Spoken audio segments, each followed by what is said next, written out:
Listo, entonces ahora sí, muchachos, ya empecemos. Eh, Admitir, listo.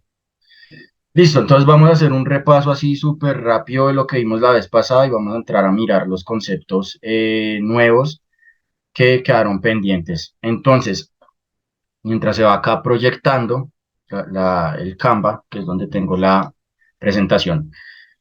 Listo, entonces empezamos a ver los conocimientos básicos como tal, los pilares para hacer trading, ¿vale?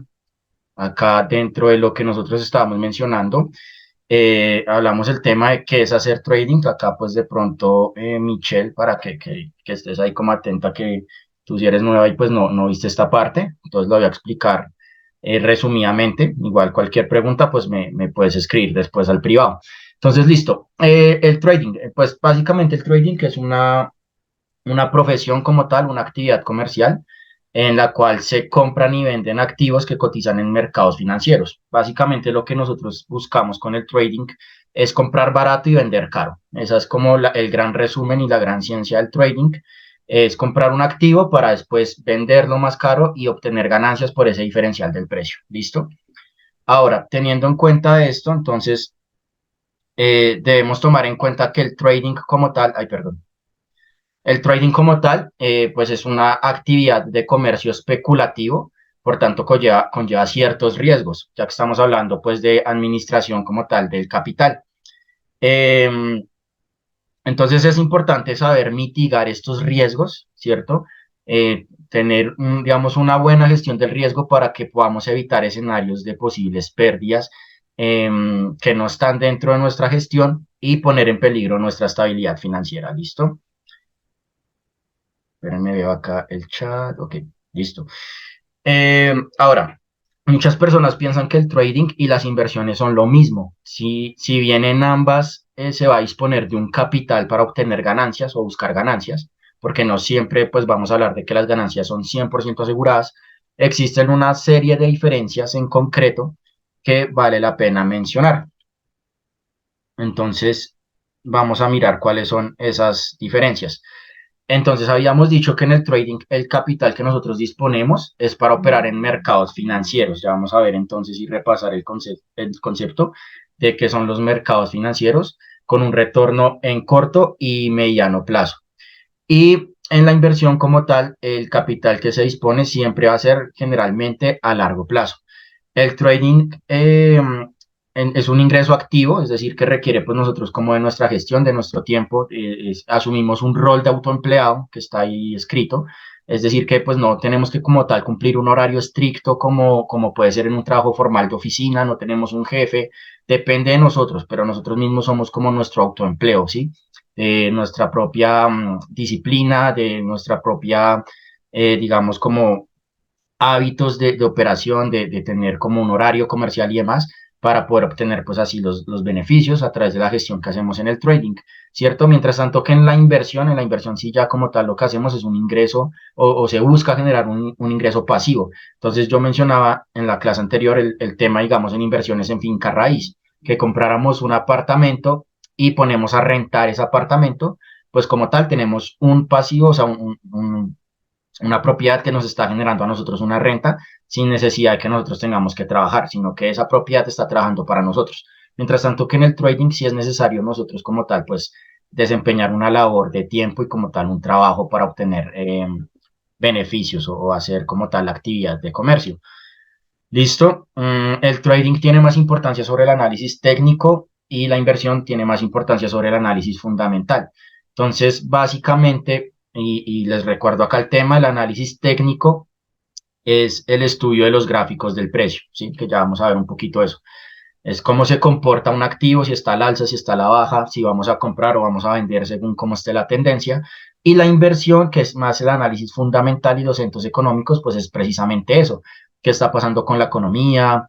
¿Cómo nos está afectando a nosotros, digamos, las tasas de interés, la inflación, el índice de precios de consumidor? Bueno, depende mucho el tipo de inversión que hagamos, pero pues la inversión como tal, por la naturaleza que tiene esta actividad, presta más atención al evento económico, mientras que el trading, que es más importancia el tema de análisis técnico.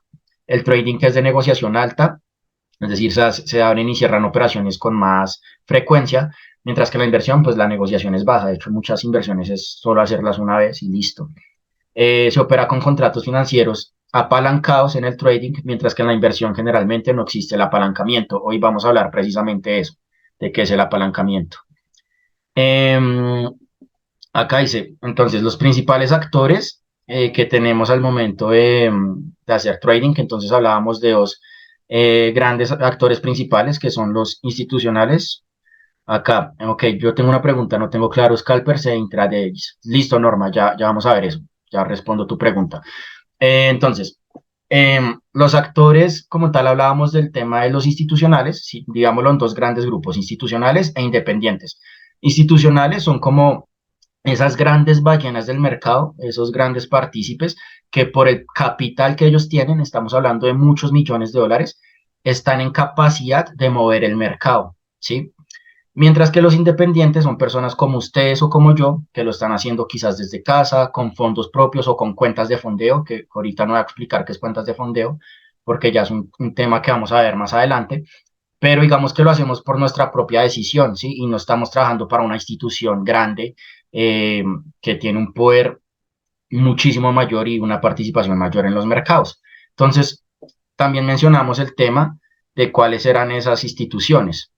Acá tenemos, habíamos dicho, los bancos tienen una política como tal para hacer trading, tienen mesas de corredores que entonces están ahí abriendo y cerrando operaciones en mercados financieros, grandes empresas multinacionales también, fondos de inversión, entonces hablábamos de Warren Buffett, de George Soros, que son inversionistas como tal, pero pues bueno, también tienen sus mesas de corredores, de traders. Y los gobiernos, ¿sí? Los gobiernos también suelen operar como tal en mercados financieros. Entonces, estas son como las grandes instituciones, las grandes ballenas, que son las que realmente mueven el mercado. Ahora, entonces, habíamos mencionado que son los mercados financieros, activos y contratos.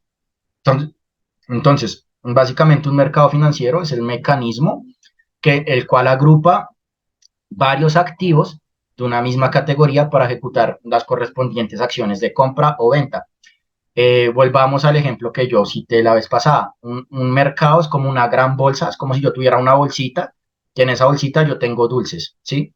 Pero todos esos dulces en esa bolsa son de un mismo tipo. Digamos, en esta bolsa yo tengo solo gomitas, en esta yo tengo solo chicles, en otra bolsita yo tengo solo bombombones, ¿sí? Entonces, el mercado es la bolsa y los activos es lo que va dentro de esa bolsa. Ya vamos a ver acá unos ejemplos. Entonces, los activos como tal ya tienen un título o una notación contable. Cuando hablamos de un título o una notación contable, nos estamos refiriendo a que ya tiene un precio, ¿sí? Un activo financiero ya tiene un precio. Por decir algo, la acción de Bancolombia hoy, 13 de septiembre de 2023, está en, qué sé yo, en 5.600 pesos, ¿sí? Ese es el precio de la acción. Entonces ya tiene una notación contable. A nosotros ya le otorgamos como tal un precio en el mercado a ese instrumento que está dentro de un mercado financiero. Entonces, lo que les decía, acá ya apareció José David. Regálenme un segundo, lo acepto listo. Espérenme un segundito, que creo que hay admitir. Ok, ok. Mientras va entrando, que habían dos personas que faltaban por entrar. Listo. Bueno, creo que ahí ya va a entrar Kevin. Ok. Bueno, entonces, Eh, repasando el tema, entonces un mercado financiero se compone de un conjunto de activos, ¿sí? El mercado es la bolsa, el conjunto de activos son como los dulces que van dentro de esa bolsa. Acá vemos unos ejemplos en concreto, regálenme acá un segundo, ok, listo. Entonces, para los que acabaron de llegar, estamos repasando como cositas de la clase pasada y ya vamos a entrar a ver los temas de esta clase, ¿vale? Entonces, Eh, hay cinco grandes tipos de mercados. Tenemos acciones, ahí vemos algunos ejemplos de acciones. Tenemos el tema de Forex, eso que aparecen ahí como siglas son las divisas. Como tal, Forex es un mercado de divisas. Entonces, esas siglas representan una divisa de algún país. Y tenemos el tema de índices bursátiles, criptoactivos, que ahorita también están tomando mucha fuerza, y materias primas. ¿Listo? Esos son como los grandes 5 mercados que existen actualmente. Hablamos del tema de los contratos, que existen 2 contratos principales, CFDs, y el otro gran contrato que existe es el de futuros. Para no complicarnos tanto y, digamos, explicarlo de manera sencilla, bueno, ya entendemos entonces que hay mercados, los mercados se componen de activos, ¿cierto? Y nosotros comercializamos esos activos a través de un tipo de contrato. Entonces, los 2 grandes principales contratos que existen es el contrato por diferencia, que se conoce como CFEs, y el contrato de futuros. El de CFEs, para entenderlo muy fácilmente, es un acuerdo en un precio de entrada, es decir, a qué precio yo voy a comprar, y un precio de salida, a qué precio voy a salir. Y ese diferencial, recuerden que nosotros compramos barato y vendemos caro, ese diferencial del precio que ya está acordado es lo que yo voy a obtener como tal de mi ganancia, ¿sí? Entonces se hace un acuerdo entre el precio que yo compro y el precio que vendo. Ahora, obviamente también se puede perder, entonces también hay como un acuerdo de hasta dónde yo estaría dispuesto a perder, en dado caso que esa posición se vaya en mi contra, ¿sí? El de futuros funciona exactamente igual, solo que el de futuros tiene una diferencia grande y es que tiene como una cláusula o un periodo de gracia, entonces se ejecuta y tiene como una fecha límite en el cual se va a llegar a terminar ese contrato, ¿sí? Entonces esa es como la gran diferencia realmente entre CFEs y el de futuros. Y la otra, bueno, hay otra gran diferencia y es que el mercado de futuros es un mercado estándar, ¿sí? Habíamos hablado de eso. ¿Y qué quiere decir? Que es un mercado estandarizado, que el proveedor de la información siempre va a ser el mismo para todos. Yo puedo estar acá, Julián, en Colombia, viendo el futuro del Nasdaq, por decir algo que es un índice, y otra persona en China también puede estar viendo el futuro, el mismo futuro del Nasdaq, y el precio y toda la información va a ser exactamente igual, o sea, exacta, no cambia ni un punto. Mientras que el de CFEs sí cambia un poquito dependiendo del proveedor de liquidez, el proveedor de la información, pero si es regulado, que eso es muy importante, y hoy lo vamos a hablar, si es un proveedor regulado, la información es muy parecida, como casi que en un 95% es igual. Entonces, tampoco es que varíe mucho. Listo, entonces los tipos de traders que existen, acá respondo a la pregunta de Norma, tenemos los scalpers, que son traders un poco más efímeros, digámoslo, o que les gusta tomar operaciones más rápidas, entonces abren una posición y cierran en minutos, ¿sí? Voy a poner un ejemplo, yo acabo de abrir una posición ahorita a las 8:52 de la noche y puedo estarla cerrando por ahí a las 9:05, sí, es rápido, es de minutos.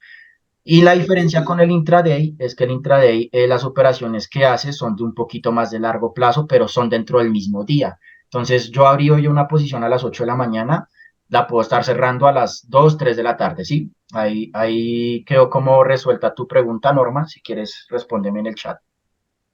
Y ahí voy viendo. Entonces, básicamente la diferencia es como el periodo que mantienen abierta una posición. El, acá, esperen, Leo. Dice que sí, listo. Básicamente el scalper es de minutos y el intraday opera la sesión del día. También miramos el tema de swing traders, que son ya más de largo plazo. Entonces ya son personas que pueden tener la posición abierta varios días o incluso semanas.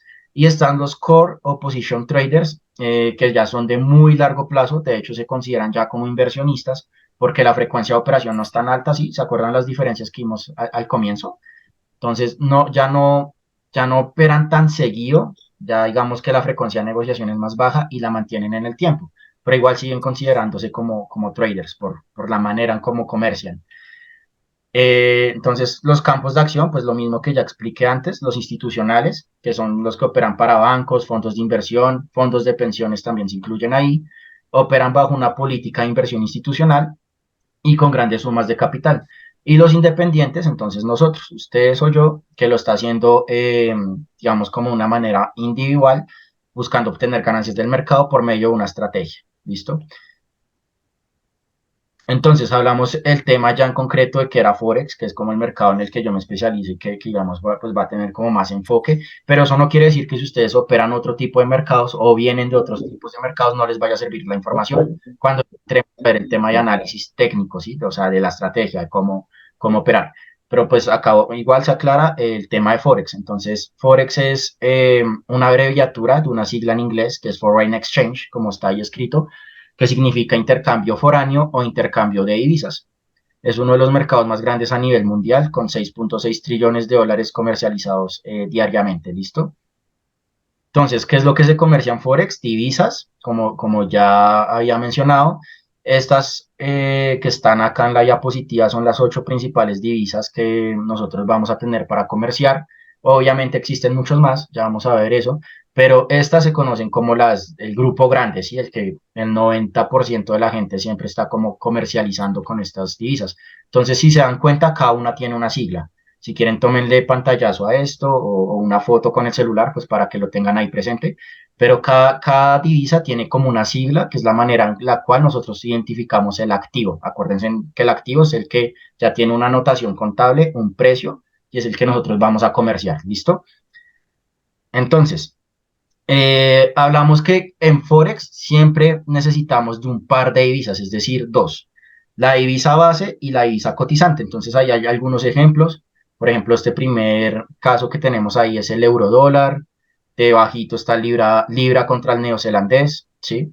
Entonces, siempre necesitamos de dos, porque yo mencionaba que como tal una divisa no tiene un valor intrínseco. Si yo les pregunto cuánto vale un dólar, seguramente ustedes lo razonan con el peso colombiano y ustedes me dicen, no, un dólar vale 4.100 pesos.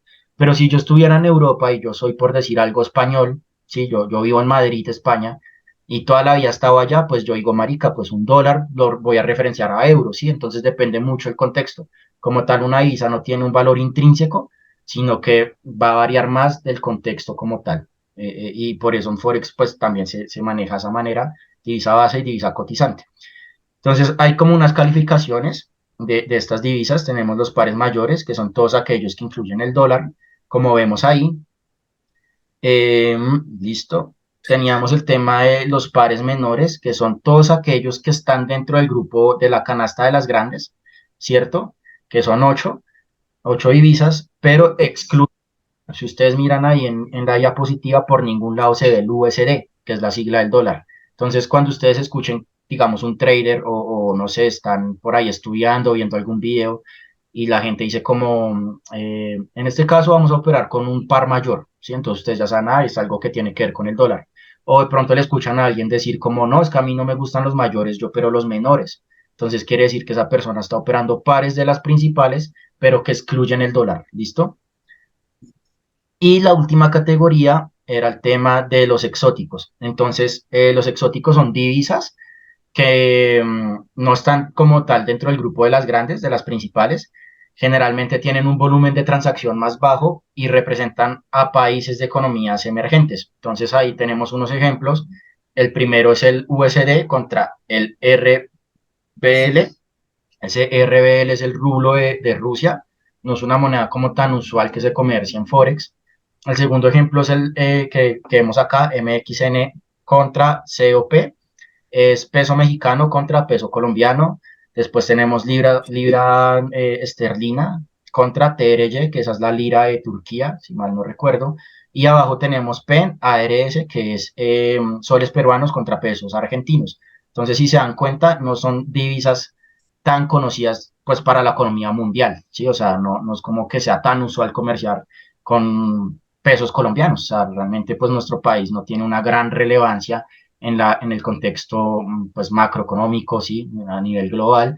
Entonces no va a ser tan usual que en Forex una persona comercie con el COP, con el peso colombiano. Por eso se conoce como pares exóticos. Listo.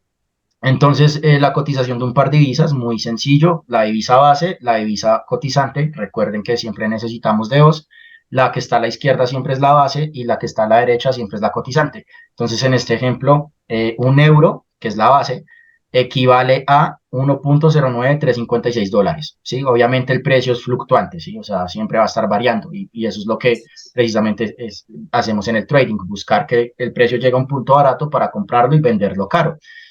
Teníamos otro ejemplo acá, que es la libra contra el CAD. Entonces, un ejemplo nuevamente. Una libra esterlina son 1.72140 dólares canadienses. ¿Listo?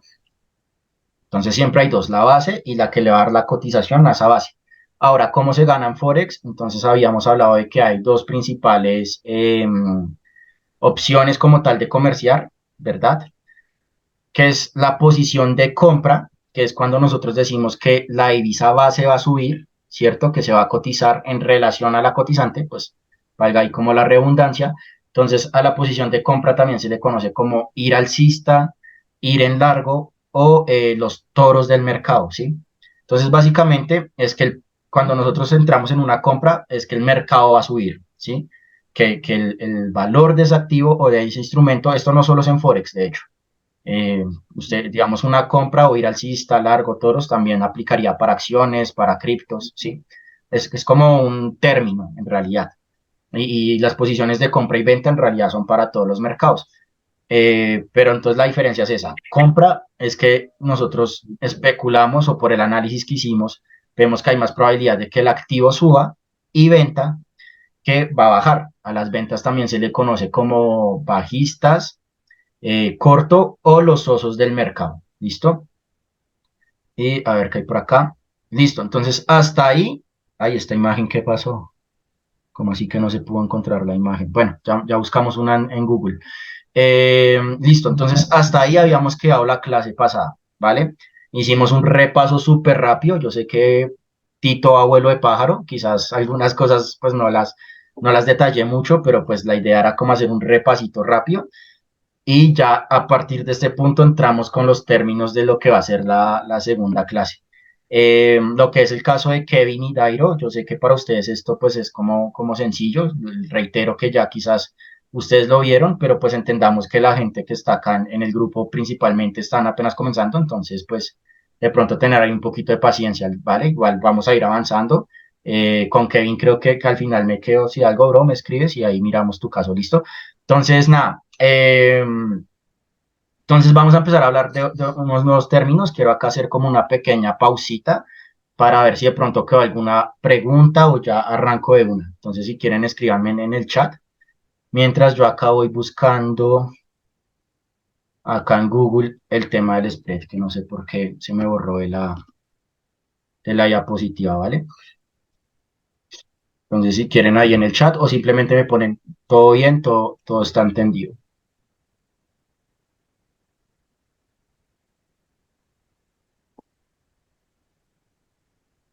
Listo. A ver, acá hay un comentario. Norma dice, ok, vale. Y el resto, digamos, Michelle, que hasta ahorita se conecta todo bien. ¿Está claro? Igual estas diapositivas yo las puedo subir al grupo por si acaso desean repasar, pues los que hasta hoy se conectan.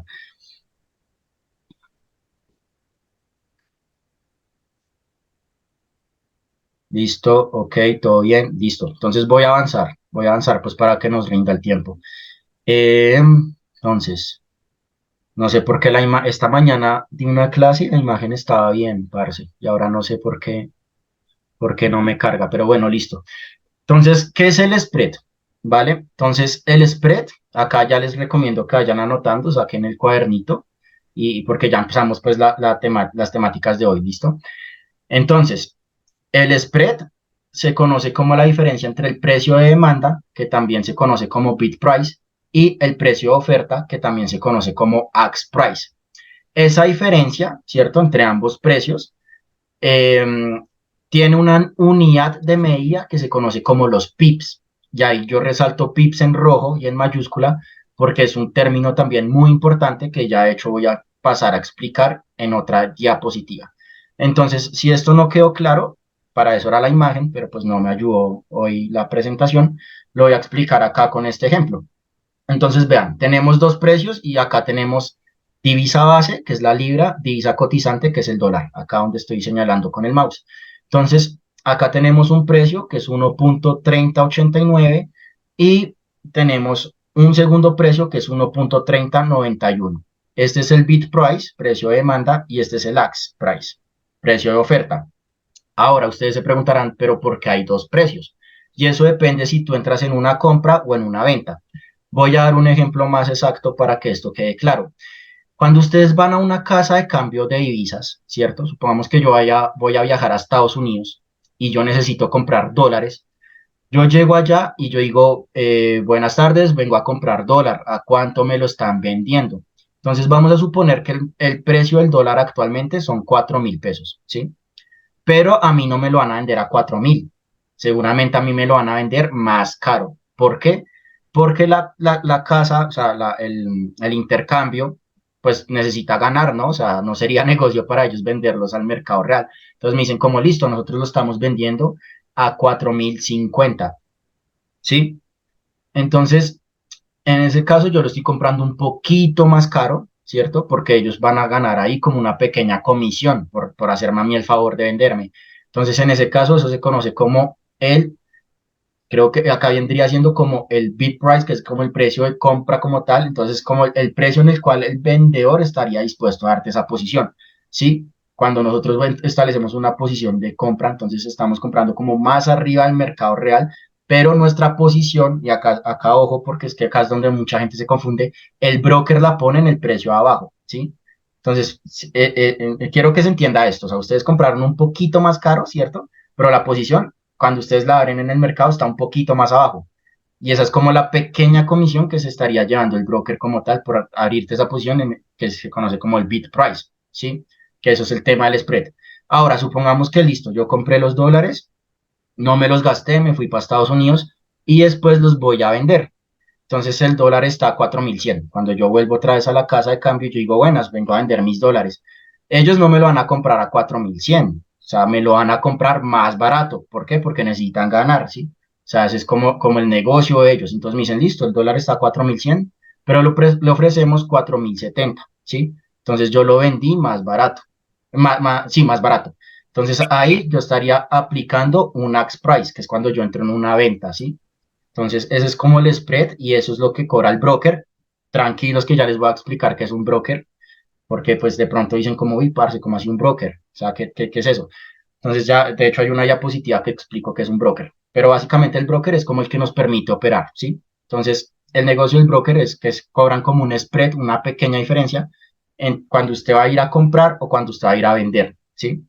Entonces, por eso es que hay dos precios. Ahora no se preocupen porque si ustedes eligen un buen broker, pues el spread tampoco es tan alto. O sea, no es algo que ustedes vayan a decir como es que me están cobrando un ojo de la cara y sencillamente no me conviene, no. O sea, es algo totalmente normal. Al 100% de los traders nos toca asumir el tema del spread.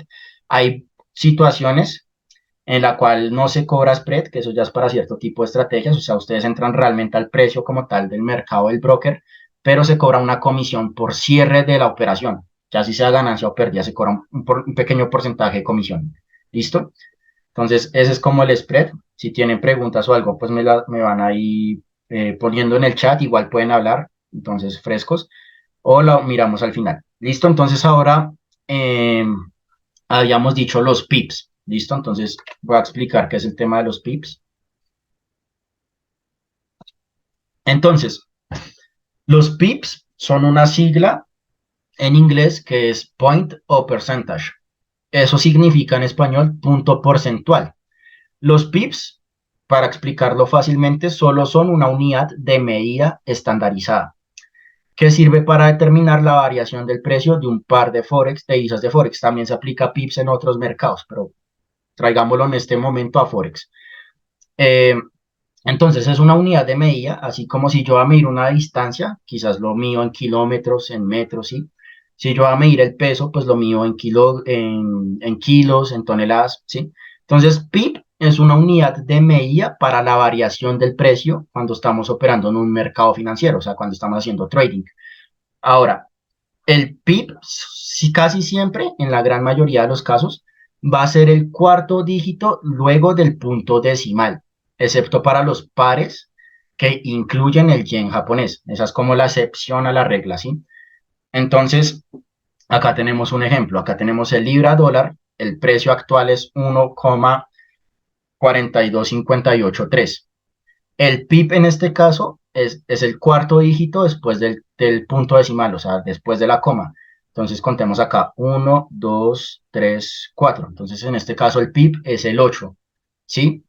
Y el que sigue, casi siempre va a haber un quinto dígito, se conoce como la pipeta, ¿cierto? Pero la pipeta no es tan relevante, o sea, simplemente pongo el término ahí para que ustedes sepan que existe PIB y pipeta. El PIB es el cuarto dígito después de la coma, la pipeta es el quinto, pero la pipeta no es tan importante en realidad. la unidad que nosotros vamos a prestar la atención es el PIB, y ya sabemos que es el que determina la variación del precio.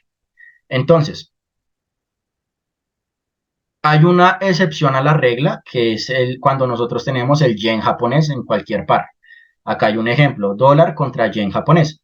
Cuando estamos operando con los yenes, por nomenclatura, o sea, por la manera como está cotizado ese instrumento, el PIB pasa a ser el segundo dígito después de la coma. Entonces ahí vemos, acá está la coma, primero tengo el 5, el segundo dígito es este 8 acá que está en rojito. Entonces, como apreciamos acá, el dólar contra el yen, el PIB es entonces el segundo dígito, luego el punto decimal. En este caso es este ochito acá, ¿listo? Y la pipeta pues sería el tercero, ¿sí? O sea, los yenes casi siempre ustedes lo ven así, tres dígitos, una coma y otros tres dígitos. Entonces ya saben que el segundo dígito después de la coma, en este caso es el PIB. Y en los otros, en todos los demás pares, siempre es el cuarto, ¿listo? Vamos a ver acá unos ejercicios rápido para que quede más claro. Entonces, tenemos un primer precio, 1,35233, y después tenemos 1,35266.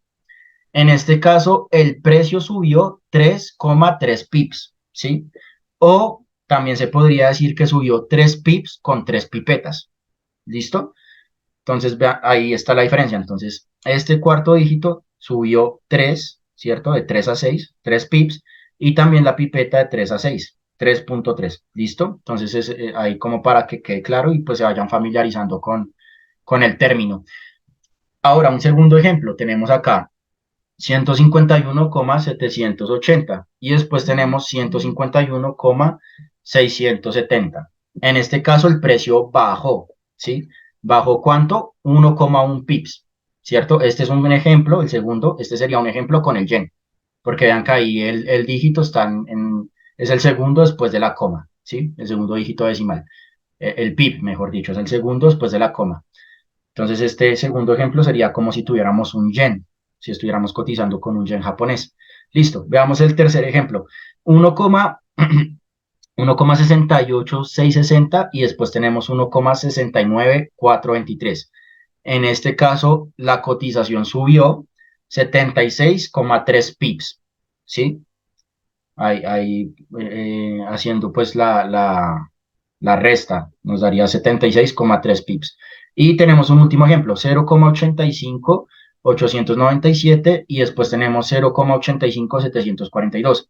En este caso el precio bajó 15,5 pips, ¿sí? Entonces, ya saben, cuando les digan pips, ya saben que es la unidad de medida de un precio, ¿sí? Que es el cuarto dígito usualmente después de la coma y para el yen, pues viene siendo el segundo. ¿Listo? Entonces, pues cualquier pregunta ahí, a ver, por acá está el chat. El segundo no sería 11 pips. 700, a ver, 151, 780, 10. Ah, sí, tienes toda la razón, Kevin. Sí, porque la pipeta no se movió. Ahí, error mío, sí, sí, sí, sí. La pipeta se mantuvo en cero. Sí, muy bien. Entonces, ahí este no es 1,1 pips, o sea, o de pronto me equivoqué, acá le puse un punto. En realidad son 11 pips, el segundo está mal. Ahí Kevin la vio bien. Son 11 pips la variación del segundo. Listo. Gracias ahí por la anotación, bro. No había caído en cuenta eso. Listo, listo. Entonces vamos ahí a avanzar. Ese segundo estaba mal. Listo. Entonces ahora hay otro término que es muy importante tomar en cuenta y es el tema del lotaje, ¿sí? Entonces, estos términos que estamos viendo acá, quiero que los tengan bien claro porque a pesar de que son muy básicos, o sea, son los pilares, o sea, todo el tiempo los van a estar manejando. Lo que viene siendo spread, pips, lotaje, ya vamos a ver apalancamiento, broker.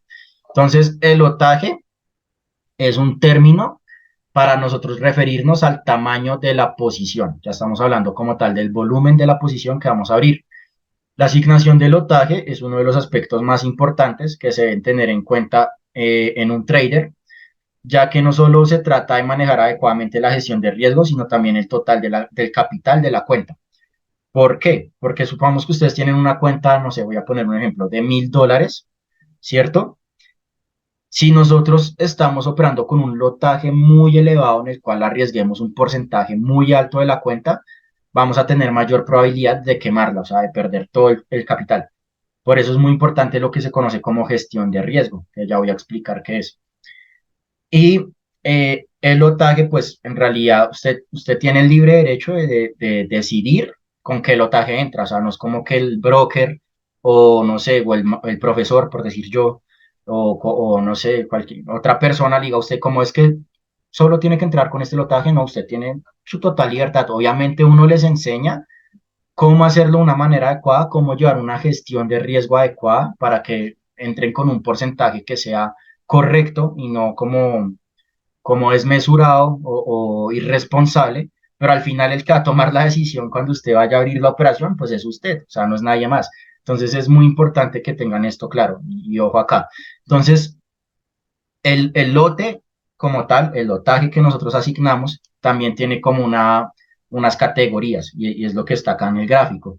Entonces, primero mencionemos el tamaño del lote. Existen tres tipos de tamaños, el estándar, el mini y el micro, ¿sí?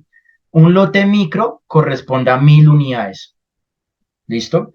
Un lote mini corresponde a 10.000 unidades y el estándar corresponde a 100.000. ¿Qué quiere decir esto de esta manera? Si nosotros tenemos 10 lotes micros, quiere decir que vamos a estar operando un lote mini. Se puede hacer la multiplicación.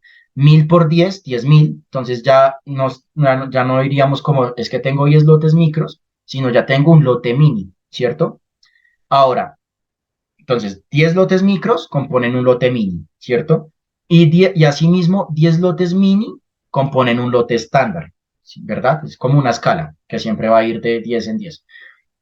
Y esto se ve representado por un volumen en la operación. Entonces, el lote micro es 0,01. El lote mini es 0,1, ¿cierto? Ya le quitamos un decimal.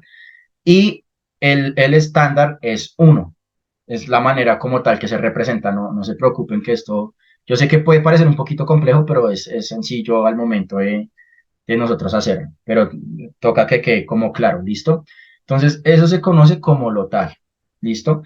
Ahora, acá hay un disclaimer que yo puse aquí, esperen, me corro esto porque no me deja ver, listo. Entonces, yo puse acá, la asignación de lotaje está estrechamente relacionada con los pips por posición y el apalancamiento de la cuenta. Entonces, vamos a ver un ejemplo práctico para que esto quede más claro, ¿vale? Entonces, que de hecho eso lo hice hoy en la clase, espérenme. Eh, Vamos a ir acá un momento a la plataforma, al gráfico. Vamos a abrir acá uno nuevo, el euro dólar, por el euro. Listo. Entonces, bueno, acá está el ejemplo que yo hice esta mañana. Esta mañana hice una clase con una persona que no se puede conectar en las noches. Entonces hicimos una aclaración acá, entonces vamos a usar el mismo. Entonces, muchachos, esto que hice Stop Loss en Try Take Profit, no lo hemos visto, pero es súper sencillo, entonces lo voy a explicar fácil. Entonces, ustedes ya saben que existen posiciones de compra y de venta. Compra cuando va a subir y venta cuando va a bajar. Ahora, eh, el tema de análisis técnico, que lo vamos a ver en la cuarta clase, vamos en la segunda. En la cuarta clase ya vamos a empezar a ver cómo se analizan estos gráficos y ya vamos a entrar más en materia. Nosotros por un análisis técnico, ¿cierto? Por un sistema de análisis podemos determinar si un activo sube o baja, o más bien hacemos como una proyección. Obviamente se puede cumplir o pueda que no, pero básicamente entonces la entrada es donde nosotros entramos, el stop loss es hasta donde me puedo permitir perder y el take profit es donde voy a tomar ganancias. Si ustedes ven acá, entramos en este punto, ¿cierto? El mercado bajó y acá está mi take profit. Es decir, que ahí hubiera salido en una ganancia. Pero entonces, ¿por qué quiero explicar esto? Para que me entiendan muy claro lo de los pips y el lotaje. Entonces, como estamos entrando en una venta, es decir, que va a bajar, posición corta, ok, este es mi punto de entrada, este es mi stop loss, es decir, hasta dónde me puedo permitir perder, pongámoslo acá, eso. Y este es mi take profit. Listo. Entonces, si ustedes ven acá, obviamente esto lo vamos a ver súper detallado ya cuando empecemos a usar la plataforma, pero quiero que me entiendan acá algo. Entonces, espérenme acá cuadro una cosita. Listo. Y acá, ok, vale. Entonces, supongamos que yo hice mi análisis, ¿cierto? Yo pongo mi entrada, mi stop loss y mi take profit. Ahora, ese stop loss obviamente tiene una variación en el precio. Entonces, eso se va a determinar en qué unidad de medida, en pips. Vean acá la plataforma ya me está diciendo, usted desde su entrada hasta su stop loss va a arriesgar 23 pips. Vean acá el número, 23, ¿cierto? Ahí sale. Y el take profit en este caso son 70 pips, que es este que está bajito ahí como en azul. Entonces, la gestión del riesgo, y si quieren anoten esto porque es súper importante, una buena gestión de riesgo nunca busca arriesgar más del 1% por operación. Ojo, o sea, lo voy a repetir porque es clave. La gestión de riesgo adecuada, o por lo menos que yo recomiendo y que he visto que casi todo el mundo usa, es no arriesgar más del 1% por operación. ¿Listo? Y mínimo tenemos que buscar el 3%, mínimo. Entonces, si ustedes se dan cuenta acá, me está diciendo relación riesgo-beneficio 3.04, es decir, que en este caso cumple esa regla, ¿sí? Eso es por tema de gestión de riesgo, que lo vamos a hablar más adelante muy detalladamente, pero de momento quiero que tengan eso claro. El máximo de riesgo es el 1% y siempre vamos a buscar ganar como mínimo el 3%. Entonces, en este caso, ese riesgo, ese stop loss son 23 pips. Entonces, vamos a hacer acá un ejemplo. Entonces, voy a irme acá a la calculadora. Hay unas herramientas que ustedes empiezan a usar, que es precisamente como la calculadora del riesgo. Vamos a suponer que el balance de la cuenta de ustedes son $1000. Ustedes tienen la cuenta está en dólares, que es acá la divisa base. El porcentaje arriesgado, entonces acuérdense, en el 1% es el máximo. Podría ser menos, pero vamos a hacer el ejemplo con el 1%. Y el stop loss en pips. Entonces ahí ya les dice, bueno, usted ya estableció hasta dónde puede perder, entonces cuánto es su stop loss en pips. Ponemos 23 y el par que estamos comercializando, que es el euro dólar. Entonces, por acá está, a ver, euro dólar. Déjenme buscarlo, listo. Y ya que la aplicación ya me dice el tamaño del lote. O sea, esta calculadora ya automáticamente, a ver, acá hay una pregunta.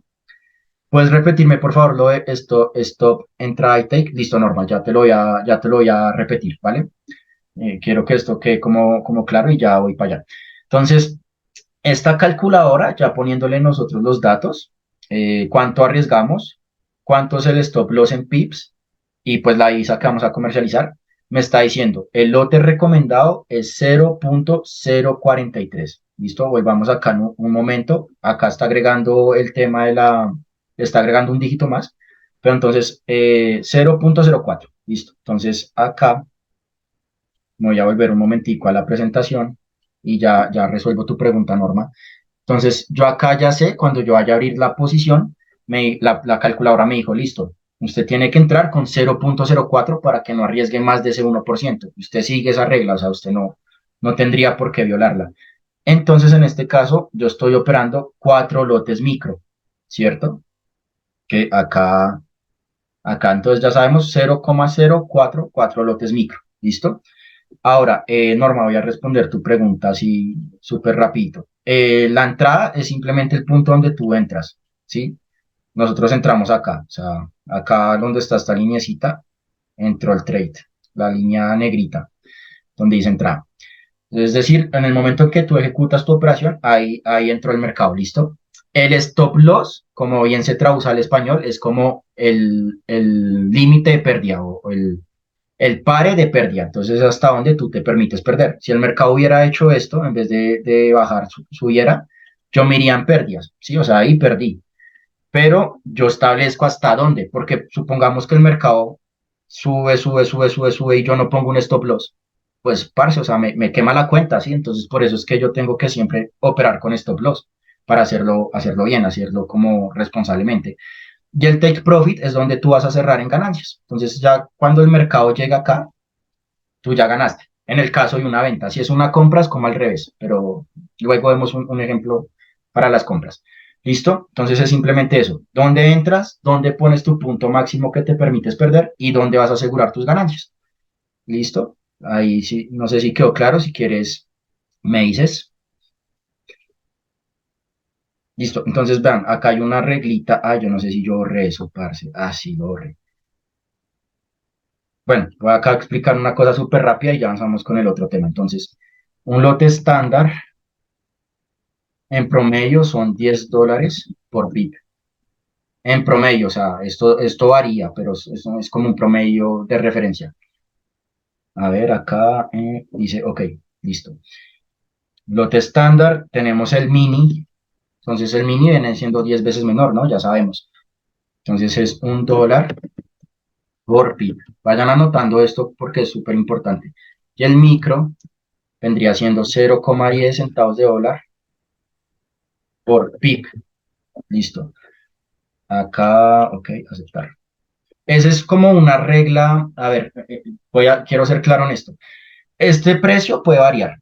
Esto no es fijo. ¿De qué depende? Del broker, de la divisa en la que ustedes tengan la cuenta. No es lo mismo si ustedes tienen la cuenta en dólares que en libras o en pesos colombianos, aunque casi nunca la van a abrir en pesos colombianos. En euros, ¿sí? Eso varía. Depende del activo que ustedes comercien, ¿sí? Pero entonces con el euro dólar sirve muy bien. Entonces acá nosotros dijimos $0,10 por PIB y la posición eran 0,0443. Listo. Entonces en este caso hacemos una multiplicación súper rápida. Cogemos acá 0,43 por 23 pips. Voy a sacar acá, que era mi stop loss. Voy a sacar acá mi calculadora del celular súper rápido para hacer esto. 0,43 por 23. Listo. Esto me da 9,89. Sería como hasta lo que me va a cobrar a mí o lo que voy a arriesgar. Y si se fijan, el tamaño de la cuenta era $1,000, el porcentaje arriesgado es 1, entonces no es exacto, o sea, no alcanzo a hacer el 1 porque varía un poquito, pero siempre va a buscar como ese máximo porcentaje de riesgo, ¿sí? Entonces ya sacamos acá la operación, 0,43, que es el valor que le estamos dando al PIB, por 23 PIBs, que es mi stop loss, me daría 9,89, el 1% en promedio de mi cuenta. Entonces, súper importante que tengan eso en mente. Obviamente, eso es de practicarlo, de paciencia, sí. Pero para que sepan cómo llevar una gestión de riesgo adecuada y pues que no vayan a quemar la cuenta en un totazo, como me pasó a mí, porque tenía malos mentores y les confieso algo, yo mi primera cuenta la quemé en 3 operaciones. Imagínense en eso, o sea, yo arriesgaba como el 30% porque mis mentores no me sabían llevar, los mentores de la época. Listo. Entonces, quedó esto claro porque vamos a hablar del apalancamiento, que es el siguiente tema. Entonces, muchachos, apalancamiento. Entonces, el apalancamiento permite a los operadores de Forex, en otros mercados también pasa, reitero, o sea, no solo es Forex, ustedes pueden usar apalancamiento en acciones, en criptos, en índices bursátiles, en commodities, ¿listo? Eh, para tener una gran accesibilidad al mercado por un depósito relativamente bajo. Como acabamos de ver, si quisiéramos operar un lote estándar en euro dólar, necesitaríamos 100.000 unidades. Acuérdense en acá, la diapositiva anterior. Un lote estándar son 100.000 unidades de la divisa base, ¿sí? Eh, entonces, con una relación de apalancamiento 1:100, quiere decir que ahora solo vamos a disponer del capital de $1,000 para poder abrir esa posición, ¿sí? El apalancamiento es una gran herramienta, ya que pues realmente el apalancamiento es lo que permite hacer trading. Ya les voy a explicar por qué.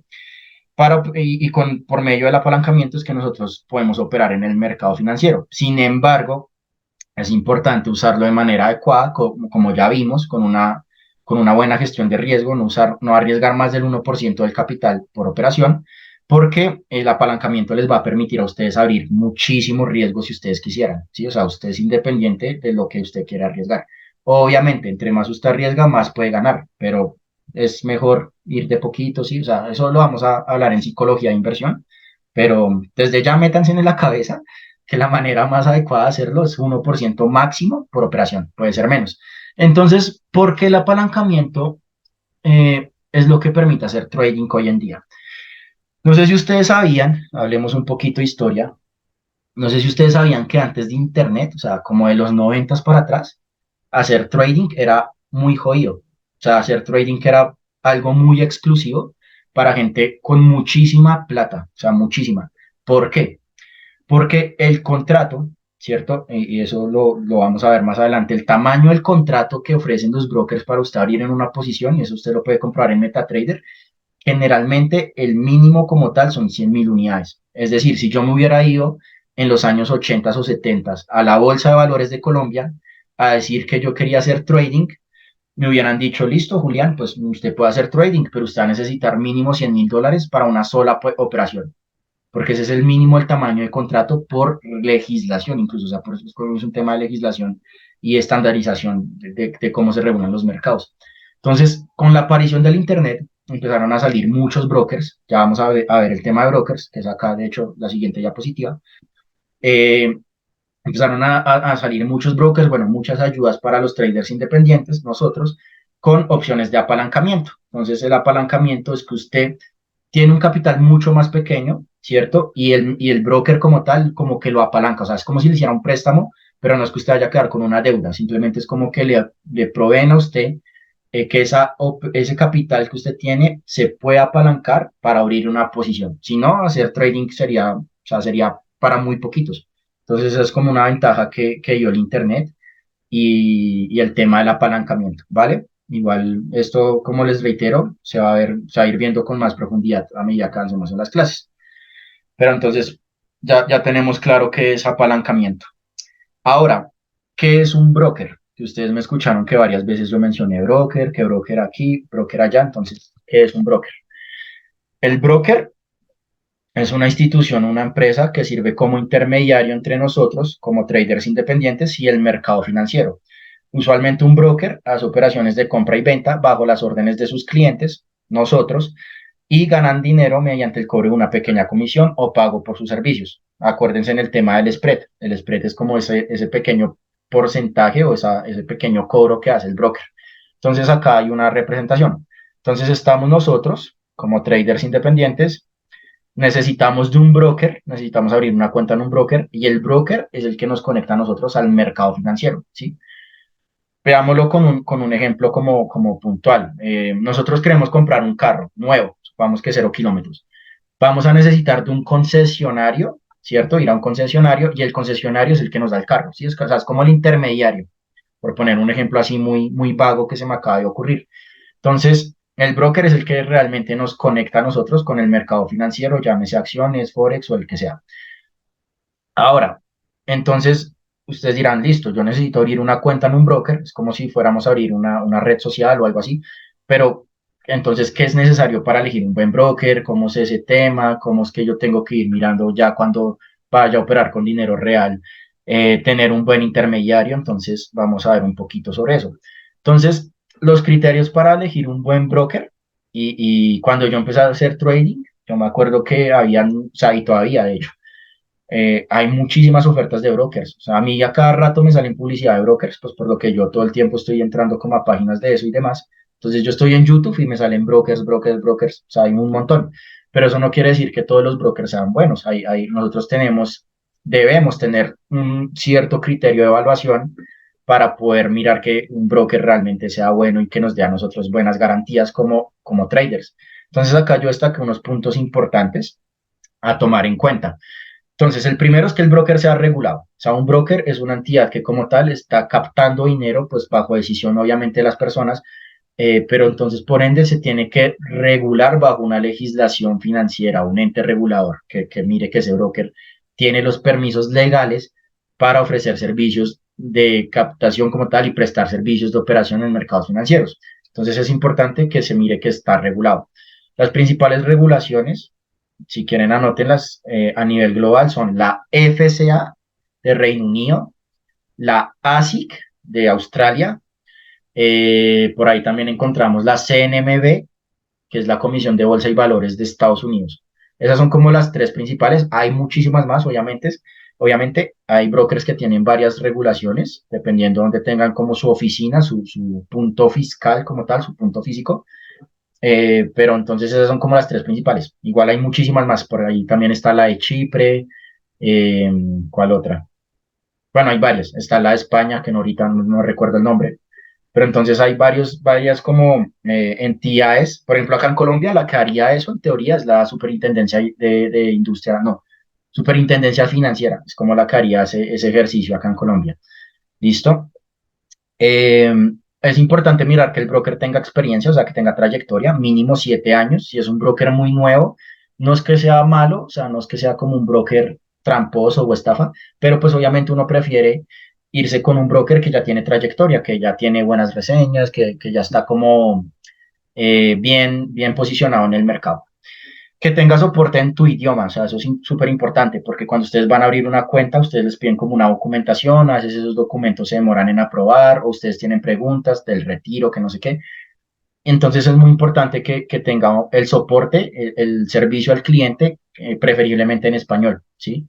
Si no, han dado caso, mínimo inglés. O sea, si el broker ya no tiene inglés, así sí, ya, o sea, para mí sería como una red flag, porque como es que un broker no va a tener soporte en inglés, ¿sí? Pero sí, la gran mayoría, si son buenos brokers, tienen en español, entonces busquen que tenga soporte en español. Condiciones de cuentas comerciales competitivas. Bueno, esto depende mucho si ustedes son scalpers, intraday, que ya lo vimos antes, pero básicamente es mirar que el broker les brinda a ustedes como buena, o sea, que sea competitivo para ustedes hacer trading. Digamos que el spread no sea muy amplio, porque, por ejemplo, yo que soy intraday, que yo opero más en la sesión del día, yo necesito un broker que el spread sea más cortico, porque mis entradas son más precisas, ¿sí? eh, Depende de muchas cosas. El tema del apalancamiento, tema de depósitos mínimos, retiros, sí, o sea, que tenga como buenas condiciones. Obviamente eso pues uno lo va mirando con la experiencia, uno va conociendo. Ahora, el siguiente punto, que sea un broker ESN y no un market maker. Esto se me hace súper importante. Un broker ESN quiere decir que eso es una sigla que es Electronic Connection Networks, es decir, redes de conexión electrónica. Entonces, ¿qué es lo que pasa? Un broker es el intermediario, ¿cierto? Es el que a nosotros nos permite abrir la cuenta y es el que nos va a dar a nosotros toda la información de cuánto está cotizando un activo y demás, pero el broker se nutre como tal de un proveedor de liquidez, casi siempre son como las grandes bolsas comerciales, las que otorgan la información al broker, como vea, el euro dólar está subiendo, está bajando, está a este precio, tal. Entonces, cuando un broker está con SN, quiere decir que se está conectando como con el mercado real. O sea, es fiable porque tiene información que que corresponde al proveedor de liquidez, que ya sabemos que son como los que proveen esa información, que son como las grandes bolsas financieras, ¿sí? Cuando no es un SN y es un market maker, quiere decir que es un creador de mercado. Entonces el broker no se conecta como tal al proveedor de la información, sino que él mismo la crea. Y esto a veces no es tan bueno porque el broker entonces puede manipular los precios, ¿sí? Entonces usted puede estar comprando acá, pero el broker puso la información que usted compró súper abajo, ¿sí? Entonces usted ya estaría como en una súper pérdida, o sea, empiezan a manipular y no es tan confiable porque es que ellos mismos crean su información. Mientras tanto, si es un broker SN, ya es una información más estándar, más global. Y si tiene regulación, eso ya es muy fiable que usted va a tener buenas condiciones. ¿Listo? Entonces, eso es importante que una vez lo hayan tomando en cuenta. Y por último, pues facilidades de depósito y retiro. Digamos que usted pueda depositar en la divisa de su país, en pesos colombianos, por medio de transferencia bancaria o por PayPal. Que cuando usted vaya a retirar, digamos, si a usted le gustan las criptos, pues que usted lo pueda hacer en criptos, que no le cobren comisiones tan altas, que no se demoren tanto, ¿sí? Eso es importante también, pues estudiarlo y tomarlo en cuenta. Listo. Ya casi acabamos, muchachos. Vamos a hablar del tema de las sesiones y horarios, que es el último tema que vamos a ver hoy. Entonces, como ya sabemos, Forex es un mercado financiero descentralizado, donde se comercian divisas. Sin embargo, es importante tomar en cuenta que Forex tiene un horario operativo, el cual va desde el domingo al viernes y funciona a las 24 horas del día, o sea, es un mercado de corrido, ¿sí? Pero no abre los sábados, o sea, el sábado es como el único día. Usted el sábado no puede hacer trading de Forex porque está cerrado el mercado. Entonces, ¿a qué se debe como tal que el mercado de Forex abra el domingo y cierre el viernes? Debemos tomar en cuenta que existen ciertos horarios que pueden ser más favorables para nosotros como traders en relación con los pares de divisas que operemos y nuestro tipo de operativa. Ya vamos a ver esto puntualmente. Entonces, ¿qué depende que el mercado abra el domingo y cierre el viernes? Lo vamos a ver acá en el siguiente gráfico. Entonces, muchachos, existen cuatro grandes bolsas a nivel mundial. Hay muchísimas más, pero estas son las cuatro grandes bolsas. La bolsa de Sydney, la bolsa de Tokio, la bolsa de Londres y la bolsa de Nueva York. La que abre el mercado el domingo es la bolsa de Sydney. Quiero que lo vean acá, que es la que está acá en verdecito. Acá el gráfico es un poquito confuso porque las horas corren como hacia la izquierda, pero bueno, ahí se entienden las horas, están acá con estos números arriba. Entonces, si ustedes miran acá, Sydney abre a las 5 de la tarde, vean acá, 17. Entonces, abre a las 5, ¿cierto? Entonces, el día domingo a las 5 de la tarde se abre el mercado, ya empieza a abrirse el mercado financiero. ¿Por qué abre Sydney? Simple y sencillamente porque en Sydney es la madrugada del lunes, ya, esa es toda la explicación. O sea, para nosotros acá en Colombia, bueno, esto es una aclaración acá importante. Eso depende obviamente de donde ustedes estén, ¿no? Entonces acá yo obviamente lo cuadré pues con el horario de Bogotá, que es GMT-5, pero pues obviamente si ustedes están en otro país o en otro lugar, pues eso va a variar. Pero para el caso práctico, todos pues estamos en Bogotá, entonces vamos a hacerlo pues con el gráfico que traje. Entonces, listo. Entonces el domingo abre a las 5 porque en Sydney pues ya es la madrugada del lunes. Y Sydney cierra a acá esto viene siendo las 2 de la mañana. Y la siguiente bolsa que abre es la bolsa de Tokio. Tokio abre una horita después de Sydney, es decir, abre a las 6 y también cierra una hora después. Vemos acá que Tokio cierra a las 3 de la mañana. ¿Listo? La que después activa es Londres, porque pues si se dan cuenta es porque el horario se va como corriendo, ¿no? Entonces, Londres vendría siendo como la siguiente, que es cuando en Europa ya está de madrugada, acá sería como la noche. Entonces, Londres abre a las 2 de la mañana de acá de Bogotá y cierra a las 11 de la mañana. Y después sigue la bolsa de Nueva York. Entonces la bolsa de Nueva York abre a las 7 de la mañana y cierra a las 4. ¿Listo? Esto varía a veces dependiendo si es horario de invierno o es horario de verano, pero pues no es mucho el cambio. O sea, lo que suele pasar es que se corre una hora, ¿sí? Ese es como el cambio principal. Pero entonces ya entendemos que hay cuatro grandes bolsas, la que abre Sydney y entonces ustedes se preguntarán cuál es la que cierra el viernes. Entonces la última que abrió pues fue la de Nueva York, por ende la que va a cerrar es Nueva York. Cuando llegue el viernes a las 4 de la tarde, ya todas las bolsas, las demás bolsas están cerradas. La que pega el cierre en ese momento es la de Nueva York y se vuelve a abrir hasta el domingo. ¿Listo? Entonces esa es como para que ustedes tengan en cuenta eso. Y acá puse abajo, durante el solapamiento de las sesiones, sí hice sesiones, sí, es que no alcanzo a leer. Ah, ok. Durante el solapamiento de los mercados es cuando hay mayor bueno, acá me quedó mal esta palabra, en realidad debería ser sesiones. Durante el solapamiento de las sesiones es cuando hay mayor volatilidad para operar. Entonces, si ustedes se dan cuenta, Sydney tiene un solapamiento grande con Tokio, ¿sí? O sea, ahí están las dos abiertas. Esa hora es buena, digamos, para los pares asiáticos. Ya vamos a ver eso.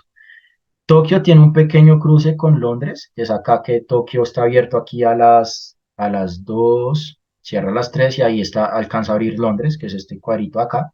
Entonces esa hora también es buena, eso se conoce como el patrón Tokio, algo así.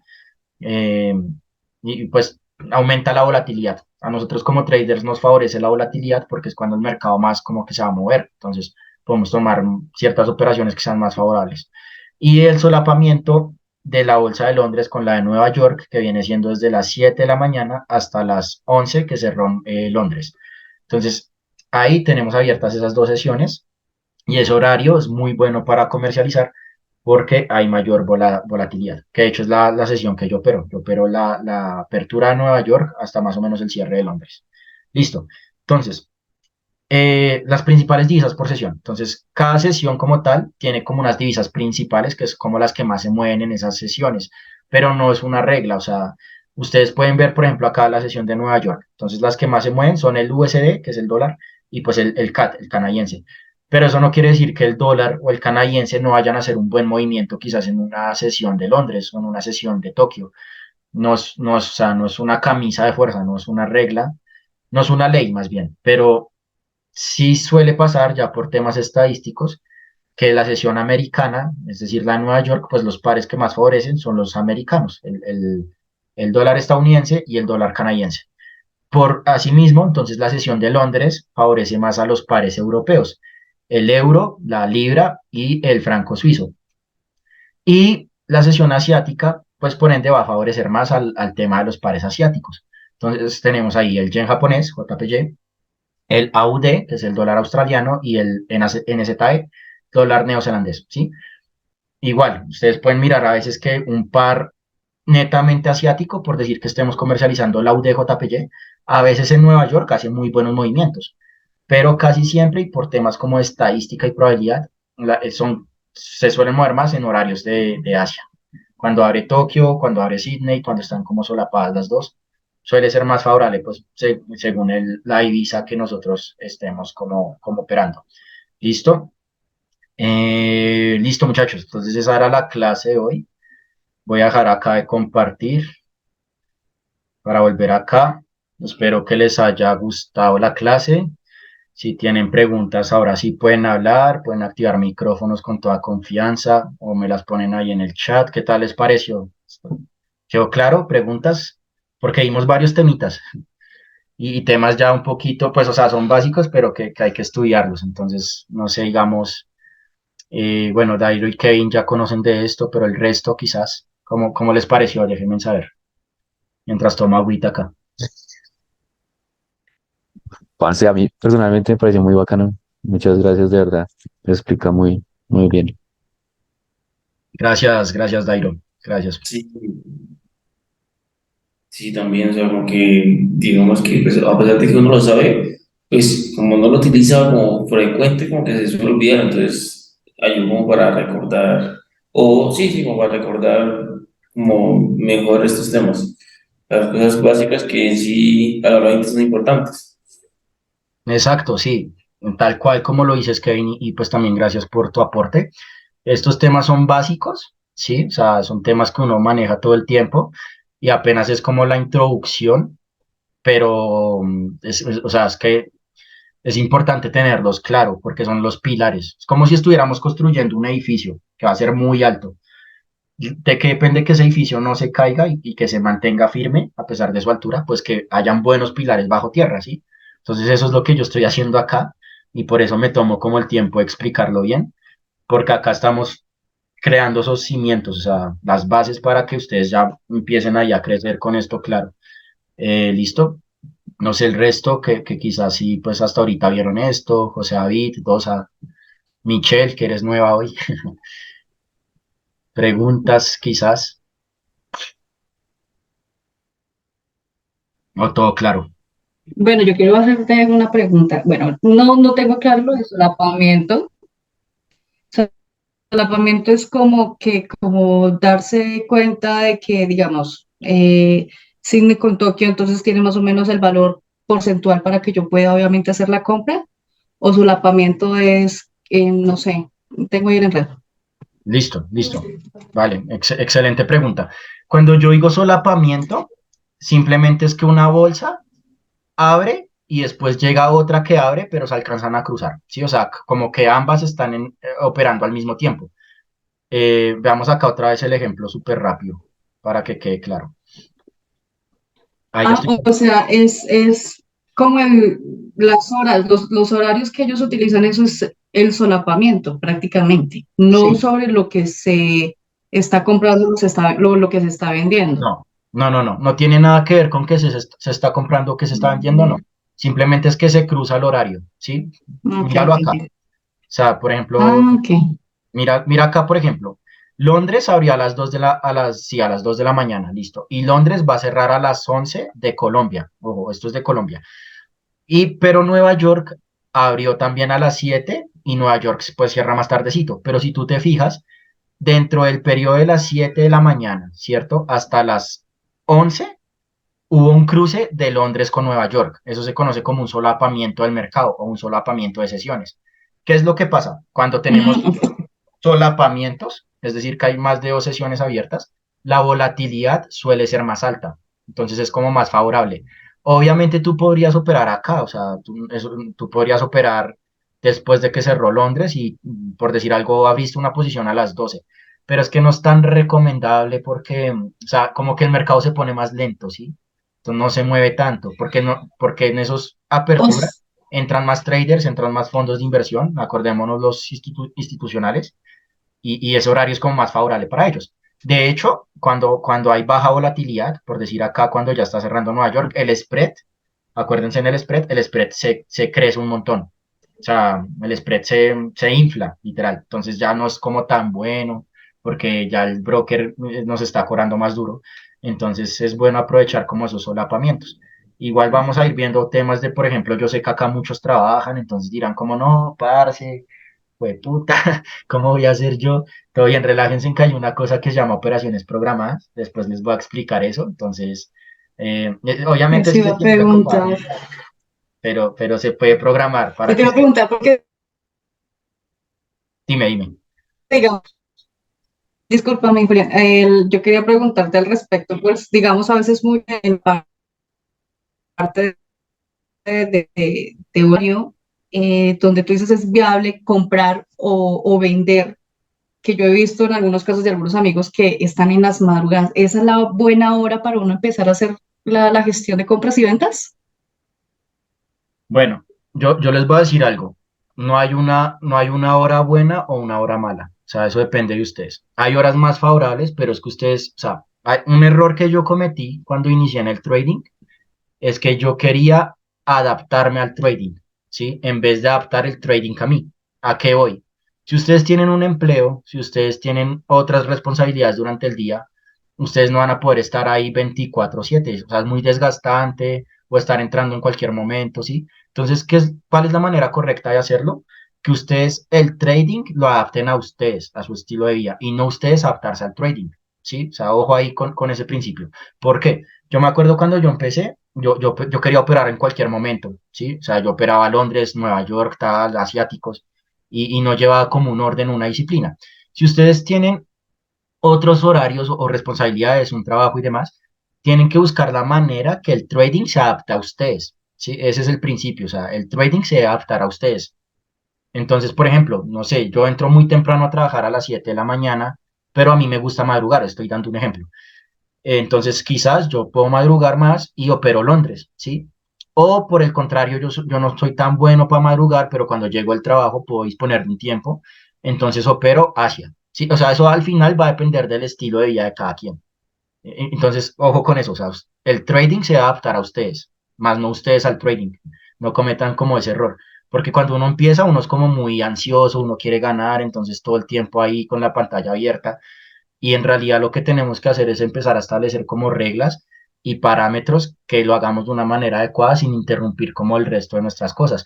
Eso se va ganando con experiencia, con tiempo, sí, o sea, es como un paso a paso, pero lo que yo te podría decir ahorita es como no hay un buen horario o un mal horario, va a depender tu estilo de vida, ¿sí? Y cómo eres tú. Por ejemplo, yo opero de 7 a 10 porque pues en mi trabajo, yo tengo un trabajo, o sea, yo todavía soy empleado.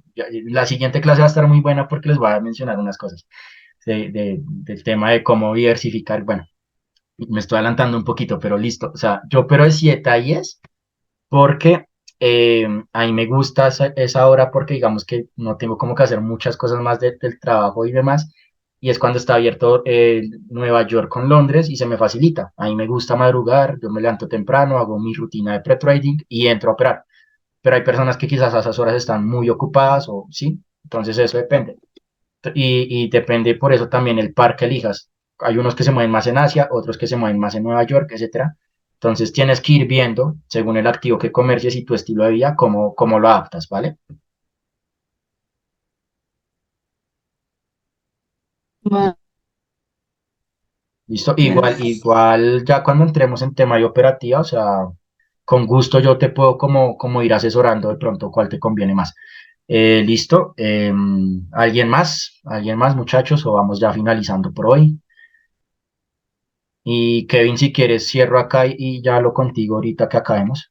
Pero entonces quiero saber si de pronto alguien más tiene preguntas. Muchas gracias. Listo, creo que no hay más preguntas al chat. Listo. Si no, pues ya vamos acabando por hoy. Entonces, muchachos, entonces, última cosa. El próximo miércoles vamos a ver una clase que para mí es la más importante. O sea, en serio les recomiendo que estén todos el miércoles. porque vamos a hablar de lo que nunca se habla, y es el tema de cómo ustedes tienen que empezar en el trading si son empleados todavía, de las expectativas que tienen que manejar, de la proyección financiera que tienen que hacer a mediano y largo plazo, cuánto pueden ganar y a qué depende cuánto van a ganar realmente, temas también como de gestión emocional. Bueno, o sea, la verdad es una super clase. A mí me hubiera gustado tener esa clase al comienzo, porque es como la que a ustedes les va a abrir los ojos de cómo es esto, que en internet existe mucho humo de que se vuelven millonarios y esto y lo otro, y pues sí se puede hacer muy buen dinero, sí se puede conseguir mucha libertad y muchas cosas, pero hay que aterrizarlo también, pues, a los contextos y a las realidades, ¿no? O sea, mi intención no es como venderles humo y decirles que esta es ¿cómo decirles? Como la burbuja de cristal o algo así, que el trading, pues, todos se hacen ricos, sino que ustedes entiendan que es como un medio de capitalización, que lo pueden ir creciendo y les puede servir para muchas más cosas. Entonces, esa clase, o sea, en realidad que es brutal, brutal, brutal, porque yo aterrizo todo lo que me hubiera gustado recibir cuando empecé para no cagarla. Esa es la verdad. Entonces, les recomiendo que estén, porque les voy a botar ahí todo el tema de proyección, cómo tienen que mirarlo, cómo iniciar de manera adecuada, cuánto se pueden ganar, cómo lo van a hacer y planificación, ¿listo? Entonces, esa clase es brutal. No siendo más, esto va a quedar grabado, yo lo grabé, lo voy a subir a YouTube y después se lo paso por si quieren repasar. ¿Listo, muchachos? Entonces, buenas noches, gracias a todos por su Buenas tiempo. noches, Nos vemos el gracias. próximo Bueno, miércoles. muchas gracias. Vale, buenas noches a todos. Muchas Ya te gracias. escribo, Kevin, ¿vale? Chao, Sí, chao. Buenas noches. claro que sí. Chao. Yes.